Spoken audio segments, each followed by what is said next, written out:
Said Benjamin is the right hand, and the wolf. What does a wolf do in the wild? I don't know. That sounds like some type of riddle. If you don't have a real question, I'm just going to look past that.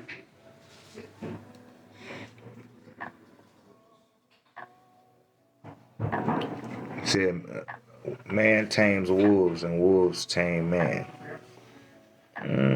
I don't know about that.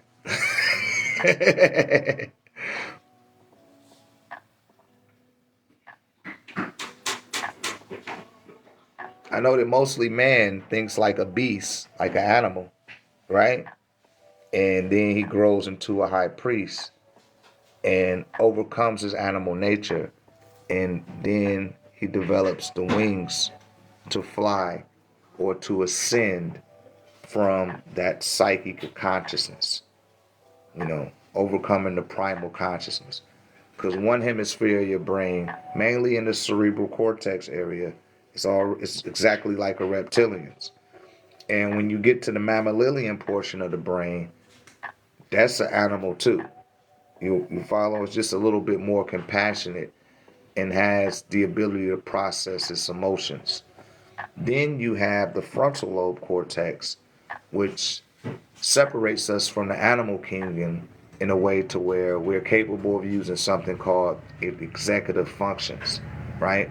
And these executive functions allow us to exhibit abstract thought, language, uh, agriculture, and we're able to dial into our psychic center. That's why when they put your they'll put the brain on a scanner, and it's a whole bunch of light that's going on right here. Said, do you have to be initiated to become a high priest or high priestess? Yes, you had to undergo some form of initiation of some order of other in order to, proclaim to be some type of priest, if you will, or high priest, priestess, excuse me. No, after you, that's the that's the prerequisite to taking the discourse, because a lot of y'all got holes in your aura, and if you activate your altar too fast while you have holes in your aura, you may have hooks in your aura or beings that are nesting in your auric field due to the litany of holes that you have. And they're trying to traverse the layers of your aura so they can get to your body. You follow? So when you put the tech on first, I implore people work with the tech 7 to 9 days before taking the discourse. Because if you just try to take it all up off the rip, it can have a haphazard ramification to it.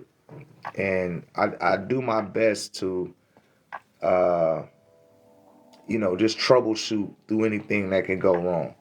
So if stuff go wrong after you done had the tech, I know beyond a shadow of a doubt you putting pentagrams in front of that altar, or you messing with the Baphomet. But I assess people anyway before I give them, because I used to give it out just willy nilly, and a whole bunch of witches and warlocks and a whole bunch of people that's into all that dark shit.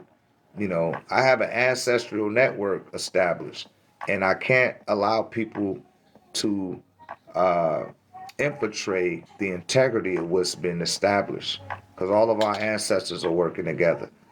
You follow?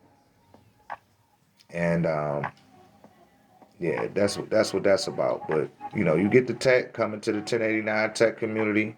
Everyone that purchases, I give you a consultation. Even the people that was in here the other day, some of y'all left the phone number. I called you. You probably thought I was a bill collector or something, but I'll call you again. But hey, you had to get with it. I called you. You had to call me back. Do light witches exist? Yeah, you have some good witches. I'm not saying all witches is bad. I never said that. But, a lot of people that are witchy, they tend to mess with pentagrams, especially interlocking pentagrams. And that's dark. You can't convince me that it's not. You definitely you're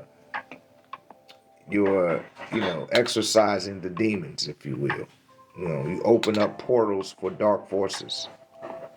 A pentagram. A pentagram is a five shaped.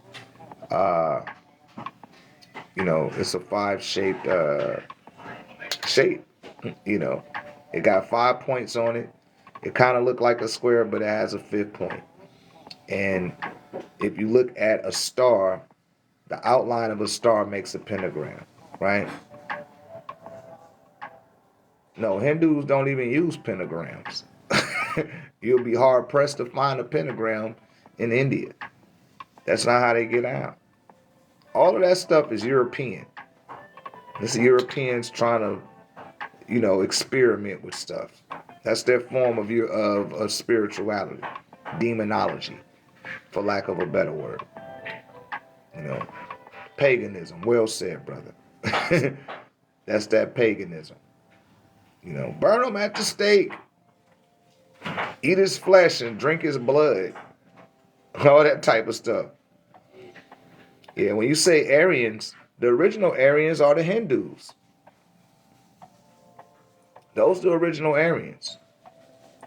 The Ashkenazi stole that. That's where the Europeans got their information from. It's from the Indians. That's why some people come in here. Y'all don't know how much I can see through what you be talking about. It's like the Christos energy. The Christos. And Christos is Greek. They got that from Krishna. You follow? And they didn't take the Hare Krishna. They took the Hari off, which they got that from Haru Karas, and they came up with Hare Krishna. The Greeks took that and took the Hari off and said Christos. The Romans took the Christos and took the OS off of it and just called it Christ. Go check it out.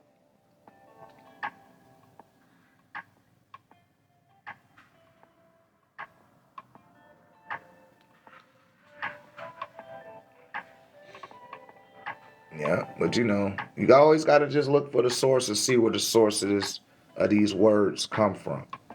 And when you start going beyond the filtering of the grimoire, you will start to see all of their tricks. You will start to see it. You could break it down into words by using formula rate, 3 times 3. Break a word down into 3 portions and you will start to see the spell real easy. But everything came out of Egypt. And no one can dispute that. No one can dispute it. It's undisputable. The last 25,000 years of information came out of Kemet. Period.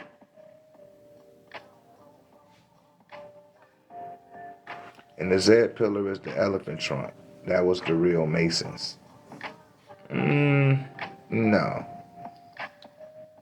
No, Masons are new. They're not old. Y'all talk. They're not ancient. They're recent. Masonry doesn't go back that far as the European lodges. That stuff is not. It's not ancient. It's not archaic. And elephants is not native to Africa either. They're from India, just like the tiger. Those things are from India. We had the hippopotamus, and if you look at the shape of what they call Africa today, which was called Nuba, and at some point it was called Tamare, right, or Taware. Another way to say Tawaret, who is the river horse. And if you look at the shape of Africa, it looked like a horse. That's the river horse. Who is the river horse, Dr. Ray? The river horse is the hippopotamus. And in the center of your brain, that area is called the hippocampus area of the brain because it's the mammalian part of the brain. And if you pull up a depiction of Tawaret, she's half hippopotamus and half crocodile. So you have what is called the reptilian part of the brain and the hippopotamus part of the brain, which is the mammalian part of the brain.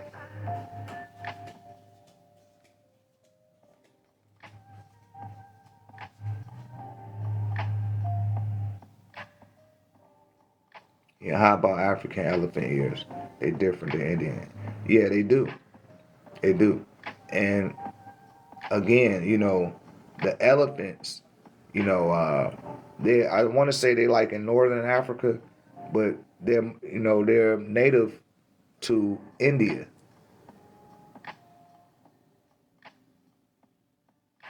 Said what animals the Most High did not create? Um, you mean those that were man-made? There's a lot of man-made, genetically modified animals that are here right now.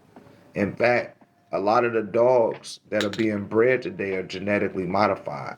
They were not naturally, brought into play. Like a lot of people like these little small, tiny dogs. They got all type of physical ailments attached to them because the the template of their genetics, it don't even really match up. They be trying to mix and breed different dogs. Stop doing that. You messing with genetics. Pigs as well. Pigs are not natural, but those were genetically spliced in the lab as well, comprised of a rat, a cat, and a dog. When Elijah Muhammad said that in the 70s, people said he was making that up, and that was mumbo jumbo. But if you look at the eyes of a pig, it looked just like a rat. If you look at his tail, it looked just like a rat. You know what I mean? It even moved like a rat, and it's nimble like a cat, and it could be aggressive like a dog. Tell me I'm lying. And it only got one vein in its body, so a pig can be bitten by a cobra, and it won't even die.